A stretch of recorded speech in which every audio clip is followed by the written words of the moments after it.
오늘 말씀의 제목은 성공하는 삶의 비결. 그런데 그렇다고 해서 뭐 번영신학적이라든지 뭐 기복신학 같은 그런 말씀은 아니고요. 성공하는 삶은 누구나 다 원하죠. 성공하는 삶을 원하지 아니하고 나는 실패자가 되기를 원한다, 그런 사람은 아무도 없는 것입니다. 그래서 믿는 사람이건 안 믿는 사람이건 신앙이 좋건 좋지 않건 성공하는 삶은 누구나 원하는 것이고, 사실 또 우리는 성공하는 삶이 다 돼야 되겠죠.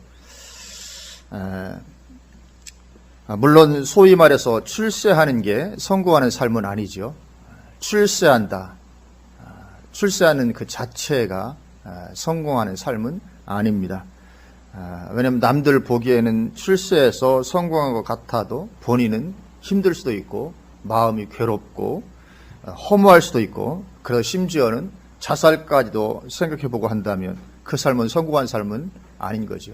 출세해서 남들은 볼 때는 다 부럽고 부러워하고, 그렇게 됐으면 좋겠다, 나도 좀 저렇게 됐으면 좋겠다, 그렇게 할지 모르지만 정작 본인은 마음이 힘들고 괴롭고 뭔가 이룬 것 같은데도 마음이 허무하고 허전하고, 그래서 엉뚱한 짓을 해야 되고, 심지어는 세상 살 의미가 없다, 자살을 생각하든가 이러면 이것은 성공한 삶이라 할 수 없는 거죠. 그래서 내 마음에 진정한 만족이 있어야 성공한 삶이라고 할 수 있는 거죠. 최고는 내 삶에 진정한 만족이 있는 거죠. 정말 만족감으로 가득하면 누구보다도 성공한 삶인 것이죠. 그래서 그러한 성공하는 삶은 누구나 원하는 것인데, 그러한 삶의 비결이 있다는 거죠. 그런 삶의 비결이 있다는 것입니다. 그 비결은 바로 오늘 본문에서 말씀하고 있는 하나님을 기뻐하는 것이라, 그렇게 말씀을 하고 있습니다. 오늘 본문 다시 보면, 또 여호와를 기뻐하라, 그가 내 마음의 소원을 내게 이루어 주시리로다. 내 마음의 소원이 이루어지면 성공하는 삶이죠, 그렇죠?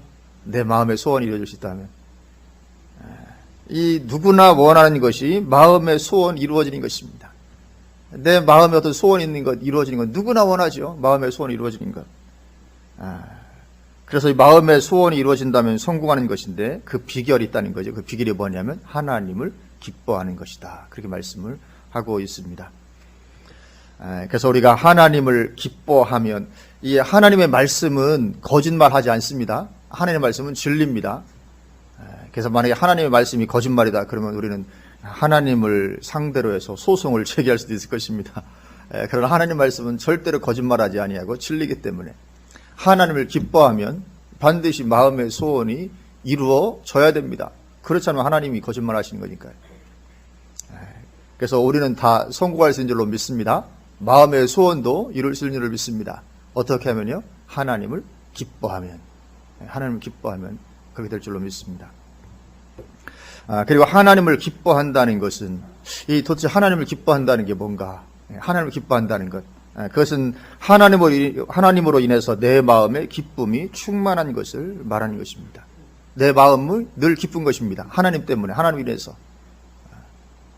그것이 하나님을 기뻐하는 것입니다. 다른 어떤 것 때문이 아니고 하나님으로 말미암아 기뻐하는 거죠. 이런 기쁨을 우리가 가질 수 있습니다. 그 기쁨을 가져야 됩니다.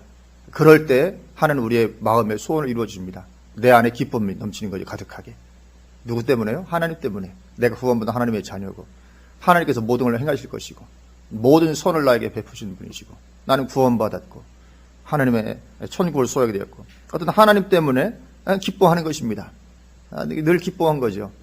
그래서 제가 예전에도 어떤 책에서 본 것처럼, 참된 그리스도인의 진정한 표식이 무엇인가, 이 사람이 참된 그리스도인이 아니라 참된 그리스도인을 나타내는 진정한 표식, 그것은 사랑이 아니라, 보통 사랑이라고 생각하지만 사랑이 아니고 기쁨이다, 이렇게 말하거든요.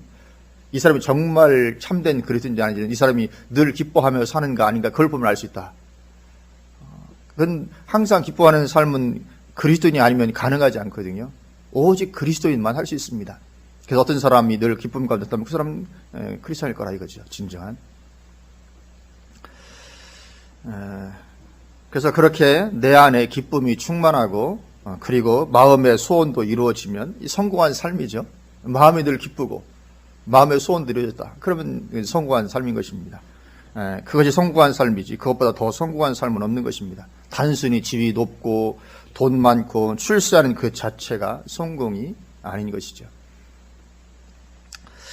그래서 우리가 하나님을 기뻐하면 하나님 우리 마음의 소원을 이루어 주시는데, 왜 하나님은 우리가 하나님을 기뻐할 때 우리 마음의 소원을 이루어 주시는가? 왜냐하면 하나님은 우리를 기뻐하십니다. 그렇죠? 하나님 우리를 얼마나 기뻐하시는지 자녀를 키워보는 부모님도 아시죠? 아이가 출산하고 태어나면 얼마나 그 아이가 예쁘고 참 기쁨이 넘치고, 그래서 해산의 고통이 크지만 아이 태어난 그 기쁨 때문에 다 잊어버린다고 할 만큼 우리는 자녀를 기뻐합니다. 그것 이상으로 하나님은 우리를 훨씬 더 너무나도 기뻐하시죠. 그래서 하나님은 우리를 그렇게 기뻐하시는데, 그처럼 우리도 하나님을 기뻐하기를 하나님은 원하시기 때문에 그렇습니다. 하나님 우리를 기뻐하시니까 우리도 좀 하나님 기뻐해달라 이거죠. 그래서 하나님은 그걸 너무나도 원하시는 것입니다. 우리가 하나님을 기뻐하시기를.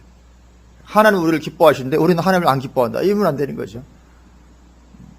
그래서 하나님과 우리가 서로 기뻐하는 것입니다. 하나님도 우리를 기뻐하시고 우리도 하나님을 기뻐하시고, 그것이 바로 하나님께서 우리를 지으신 목적이신 것입니다.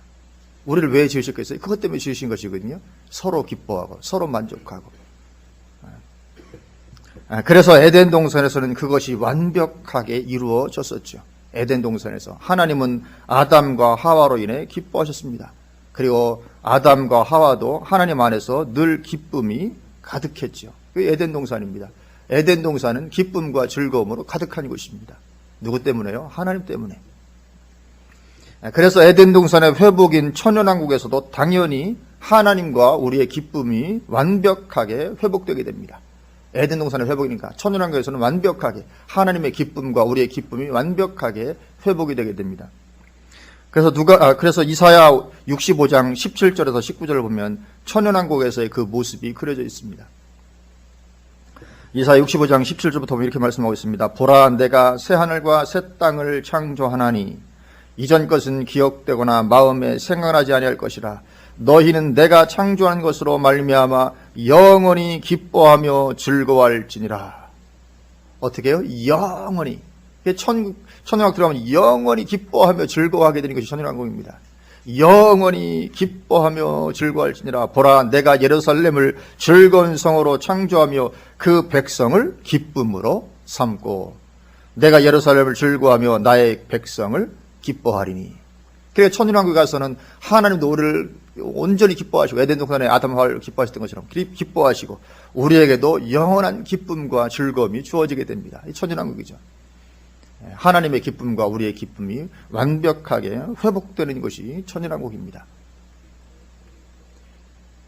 이처럼 하나님의 원하심과 계획하심이 서로, 하나님과 우리가 서로 기뻐하는 것이죠. 하나님의 계획하십니다. 우리 인생을 지으신 하나님의 목적, 우리를 구원하고 구속하신 목적, 가장 중요한 것, 우리 서로 기뻐하는 것입니다. 그래서 하나님은 지금도 우리가 하나님으로 인해서 기뻐하기를 원하시는 것이죠. 하나님 안에서 늘 기쁨이 넘치고 있기를 원하시는 것입니다. 우리 안에 좀 기쁨이 넘쳤으면 좋겠습니다. 항상 왜 기뻐하니? 하나님 때문에, 하나님이 계시니까, 하나님 함께 하시고 은혜 베푸시고 나를 사랑하시고 나를 기뻐하시는 그분이 계시니까, 전능하신 분. 그래서 그리스도인은 얼굴에 인상을 좀 이렇게 쓰고 다니면 안 될 줄로 믿습니다. 인상파, 그러면 안 될 줄로 믿습니다.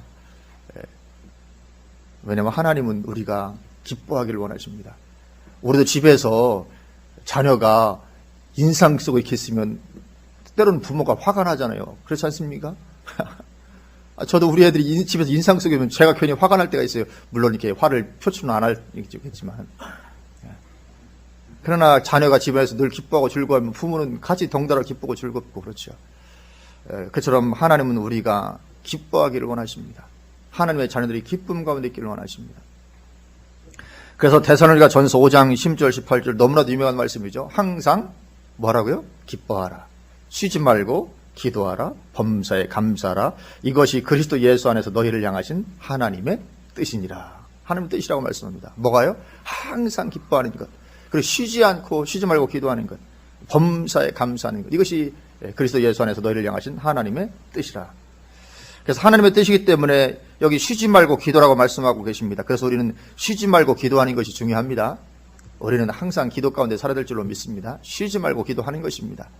하나님의 뜻이기 때문에 그것이 그리스도인들이 쉬지 않고 기도하는 것, 그건 하나님의 뜻입니다. 그래서 우리가 늘 기도하는 가운데 있기를 원하고요.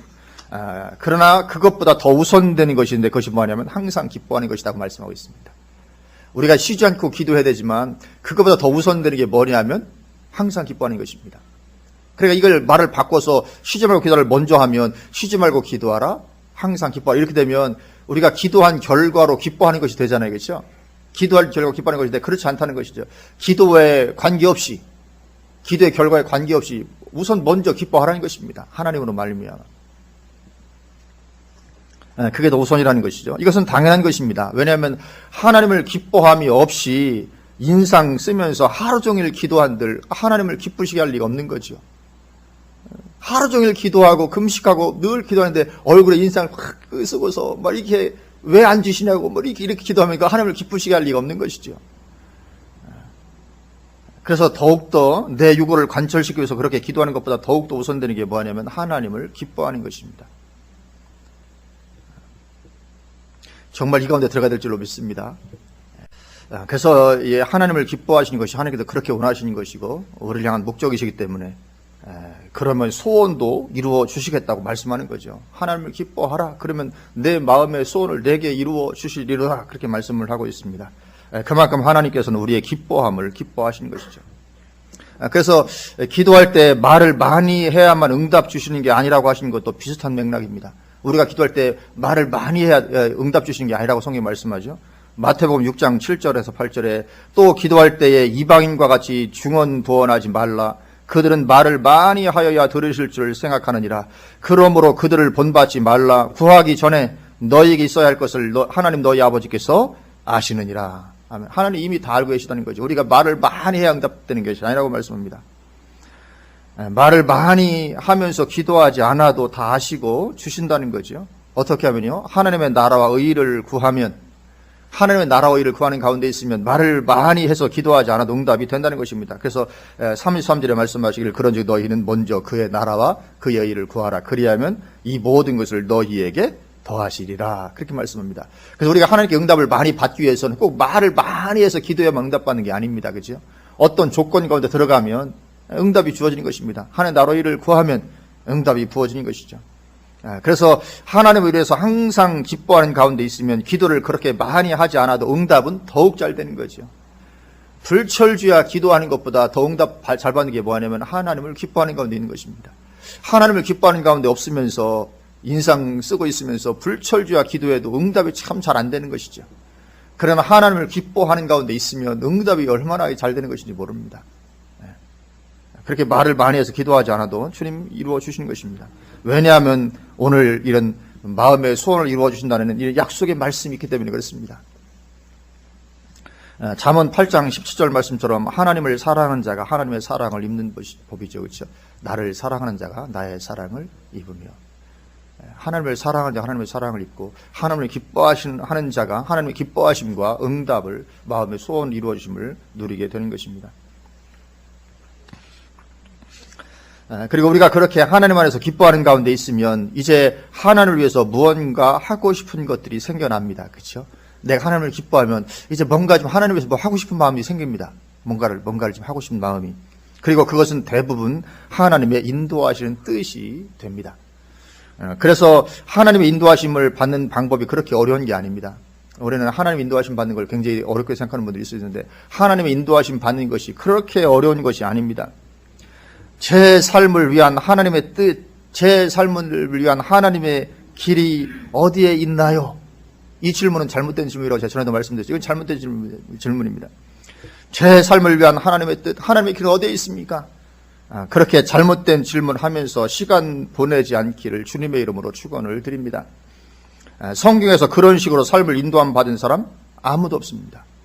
하나님 제 삶을 위한 주님의 뜻이 무엇인가요? 그렇게 찾다가 그래서 자기의 길을 인도함 받아서 간 성경 인물이 있습니까? 없습니다. 우리가 하나님 인도하심 받는 건 그렇게 받는 것이 아니기 때문에 그렇습니다. 다윗이 내 삶을 위한 하나님의 뜻이 어디에 있는지 그렇게 기도하다가 왕이 되는 것이 하나님의 뜻이구나. 그래 발견해서 왕이 됐습니까? 그렇지 않았던 것이죠. 그런 것이 아닙니다. 그냥 하나님을 기뻐하는 가운데 있으면 그런 사람의 길을 하나님께서 인도해 가시는 것입니다. 그냥 그렇게 하루하루 보여지는 대로 따라가는 것입니다. 내 삶을 위한 주님의 뜻이 무엇입니까? 내 인생 전체에 대한 하나님의 계획이 무엇인지 그 질문할 이유가 없는 것입니다. 하나님 나를 무엇으로 부르셨을까? 그걸 질문할 이유가 없는 것입니다. 그냥 하루하루 기뻐하는 가운데 하나님 어떤 인도하심이 보여지면 그냥 따라가면 되는 것이죠. 그렇게 따라가는 것입니다. 내 인생 전체에 대한 하나님의 계획을 질문할 이유가 없습니다. 하나님이 나를 무엇으로 부르셨지? 나를 선교사로 부르셨을까?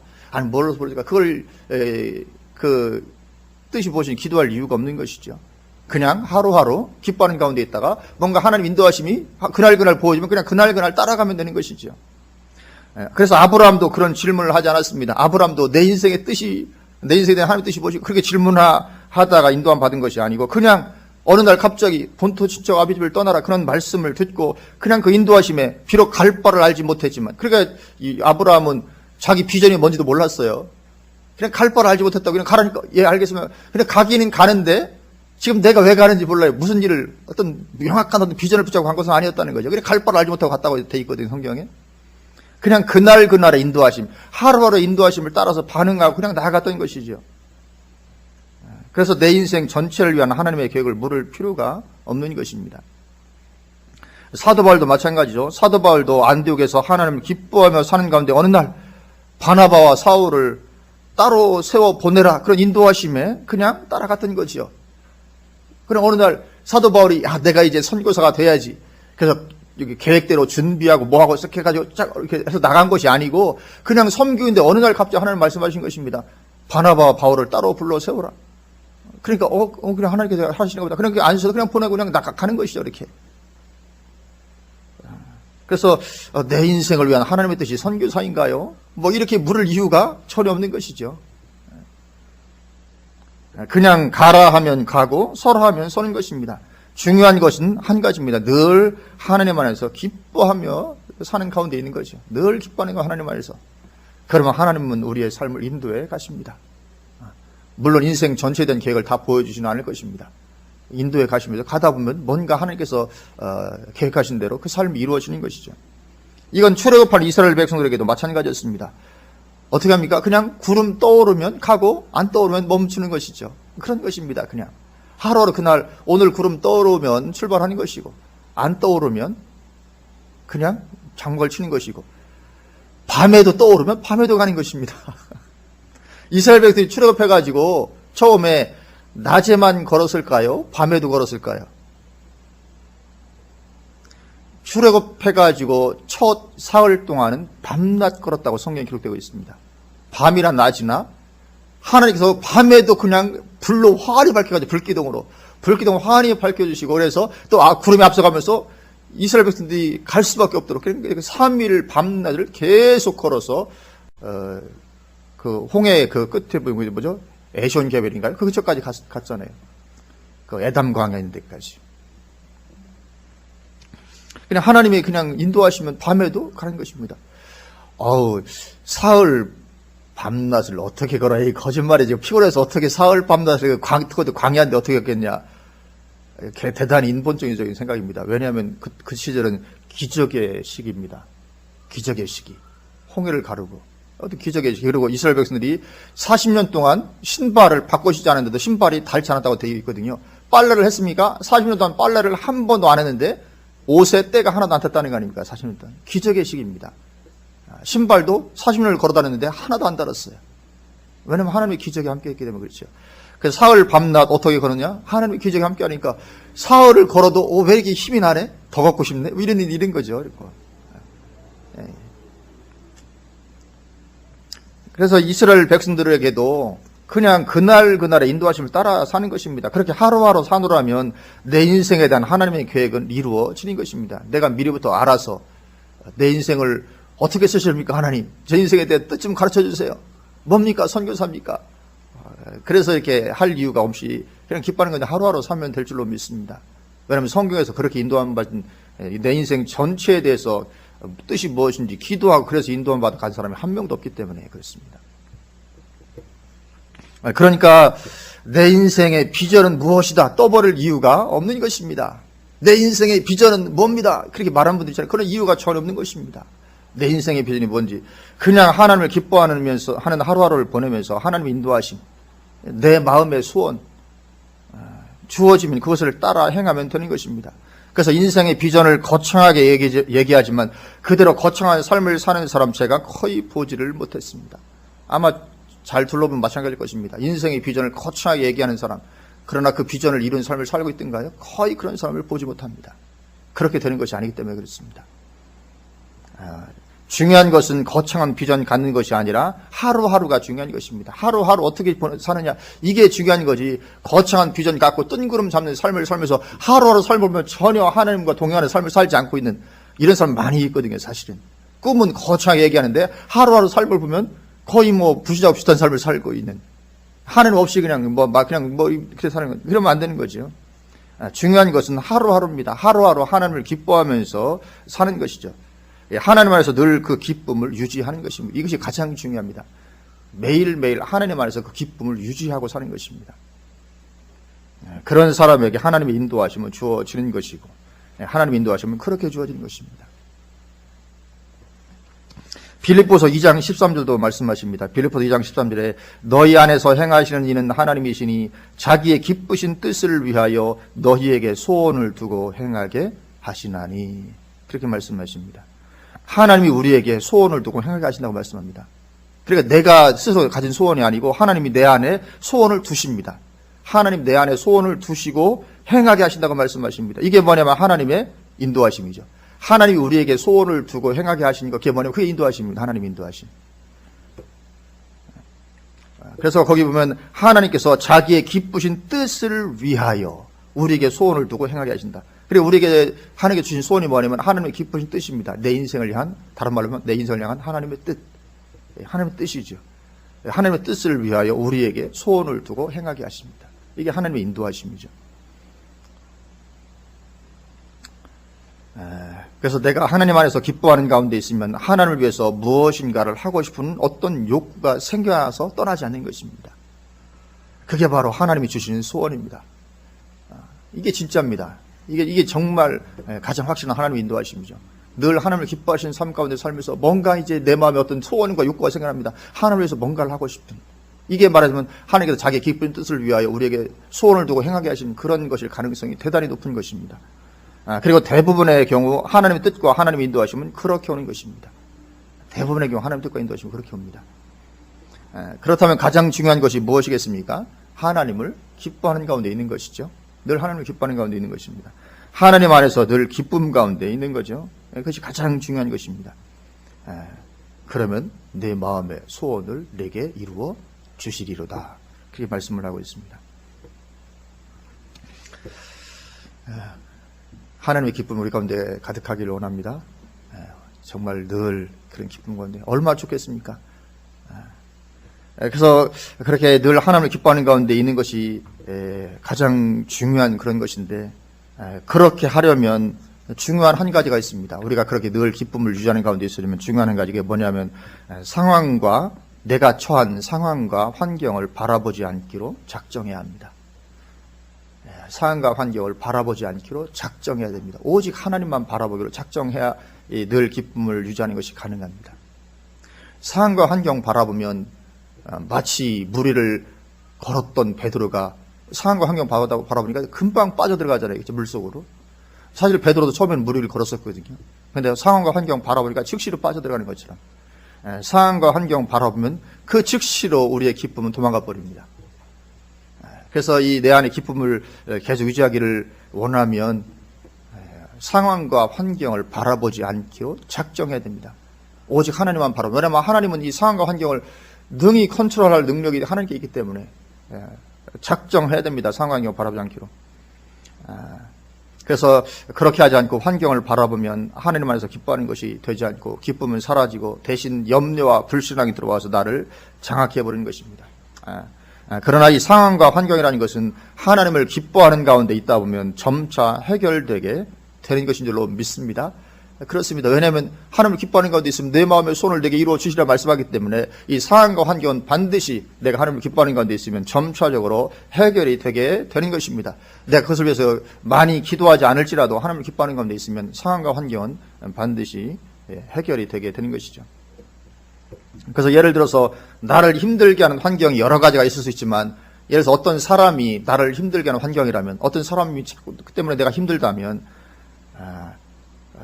그렇다면 그런 경우도 역시 하나님을 기뻐하는 가운데 있다 보면 하나님께서 그 사람 문제를 해결해 주시는 거죠. 그것이 오늘 본문이 있는 시편 37편 7절에서 10절에서 하고 있는 말씀입니다. 오늘 본문이 있는 37편 7절을 보면 여호와 앞에 잠잠하고 참고 기다리라. 힘든 거죠. 사람 때문에 힘든 것입니다. 자기 길이 형통하며 악한 꾀를 이루는 자 때문에 불평하지 말지어다. 분을 그치고 노를 버리며 불평하지 말라. 오히려 악을 만들 뿐이라. 사실 우리는 8절처럼 많이 반응하잖아요. 그렇죠? 나를 힘들게 하는 사람이 있으면 분노하고 노하고 불평하고 막 이렇게 하게 된 거냐. 그렇게 하지 말라는 거죠. 그렇게 하지 마라. 진실로 악을 행하는 자들은 끊어질 것이나 여호와를 소망하는 자들은 땅을 차지하리로다. 잠시 후에는 악인이 없어지리니 네가 그곳을 자세히 살필지라도 없으리로다. 이게 뭡니까? 완벽하게 해결해 주셨다는 겁니다. 나를 그렇게 괴롭게 하던 악인이 있었는데 나중에는 자세히 살필지도 없다니 도무지 내 주변에 나를 악해 해롭게 하는 사람이 도무지 눈을 씻고 찾아와도 보이지 않는 이 완벽한 해결이죠. 완벽하게 해결해 준 때가 오게 된다. 그렇게 말씀을 하고 있는 것을 보게 됩니다. 하나님께서 그렇게 해주시는 거죠. 그래서 이것은 사람뿐만이 아니고 나를 힘들게 하는 환경이 어떤 것인지 다 마찬가지입니다. 그것이 물질 문제든지 어떤 환경 문제든지 다 마찬가지로 하나님 안에서 기쁨 가운데 있다 보면 어느 순간에 해결이 되게 되는 것입니다. 어느 순간에 해결이 되는 것입니다. 왜냐하면 하나님께서 내 마음의 소원을 이루어 주시기 때문에 그렇습니다. 그렇기 때문에 우리 신앙에서 무엇보다 중요한 것은 하나님을 기뻐하는 기쁨 가운데 항상 있는 것인 줄로 믿습니다. 그래서 오늘부터 기뻐하기로 작정하시기 바랍니다. 이게 작정해야 됩니다. 저절로 기뻐진다고 말씀하지 않거든요. 저절로 기뻐진다가 아니라 항상 기뻐하라, 명령형입니다. 그래서 내가 하나님 안에서 기뻐하기로 작정하고 결심하고, 그래 나는 무슨 일이 있든지 이 기쁨을 잃어버리지 않으리라. 환경과 상황 바라보지 않고 항상 내가 하나님 안에서 기쁨을 내가 유지하리라. 왜냐하면 상황과 환경은 마음의 소원을 이루어주는 거기에 다 포함되는 것이니까. 그럴 때 하나님께서 놀랍게 우리 삶 가운데 일하시고 역사하시는 경험을 누리고, 그런 우리 삶은 그 누구보다도 성공하는 그런 삶이 되게 될 줄로 믿습니다. 그래서 항상 기쁨이 충만한, 그래서 저를 보실 때 항상 이렇게 좀 밝은 얼굴 이렇게 보시고 이렇게 서로가 이렇게, 혹시 상대방이 악인이다 할지라도, 왜냐하면 교회 안에서도 교회 안에 어떤 누군가 내 악인일 수도 있거든요. 나를 괴롭히는. 그럴지라도 이렇게 기쁨을 가지고 이렇게 할 수 있으면 엄청난 하나님의 역사가 있게 될 줄로 믿습니다. 아멘. 기도하시겠습니다.